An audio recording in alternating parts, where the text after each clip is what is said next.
Hello hi and இன்னைக்கு நம்ம எங்கே இருக்கோம் அப்படின்னு பார்த்தீங்கன்னா ஸ்டார் ஹோம்ஸோட இன்னொரு சூப்பரான ஒரு ப்ராஜெக்டில் தான் இருக்கும். இது வந்து பார்த்தீங்கன்னா ஆர்எம்பி ஸ்டார் பேரடைஸ் ஓஎம்ஆர் புதுப்பாக்கம்ல தான் இருக்குது. இது வந்து 29th ப்ராஜெக்ட் அப்படின்னே சொல்லலாம். 2.9 ஏக்கர்ஸில் இந்த ப்ராஜெக்ட் ரொம்ப கிராண்டாக ஒரு ப்ரீமியமாக வந்து கொடுத்துட்ருக்காங்க. அது மட்டும் இல்லை, பிளாட்ஸ் வந்து பார்த்தீங்கன்னா ஜஸ்ட் 27 lakhsல இருந்தும் வில்லாஸ் வந்து பார்த்தீங்கன்னா ஜஸ்ட் 51 lakhs ஆன்வர்ட்ஸ்ல இருந்தே வந்து கொடுத்துட்ருக்காங்க.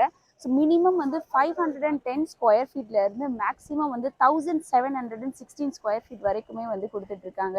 ஸோ நிறைய ஆஃபர்ஸ் போயிட்டு இருக்கு. அது மட்டும் இல்லை, எல்லா பேங்க்ஸோடையுமே டைப் பண்ணி கொடுத்துட்ருக்காங்க. அப் டு 90% வரைக்குமே வந்து உங்களுக்கு ஹோம் லோன் வந்து இந்த ப்ராஜெக்ட் வந்து சாங்ஷன் ஆகிறதுக்கான வாய்ப்பு இருக்குது. So don't miss out it. இன்னைக்கு நீங்கள் சைட் விசிட்க்கு வாங்க, உங்களுக்கு பிடிக்கும். ஏன்னா ஆல்ரெடி வந்து லான்ச் பண்ணுறதுக்கு முன்னாடியே வந்து நிறைய பிளாட்ஸ் வந்து சேல் ஆகிடுச்சு. ஸோ இன்னைக்கு லான்ச்னால நிறைய பேர் புக் பண்ணிட்டு இருக்காங்க. ஸோ நீங்களும் வந்து வாஸ்து பார்த்து புக் பண்ணுறீங்க, இல்லை நீங்கள் எதிர்பார்க்குற கார்னர் அவைலபிளாக இருக்கணும் அப்படின்னா இன்றைக்கே சைட் விசிட் வாங்க. தேங்க்யூ.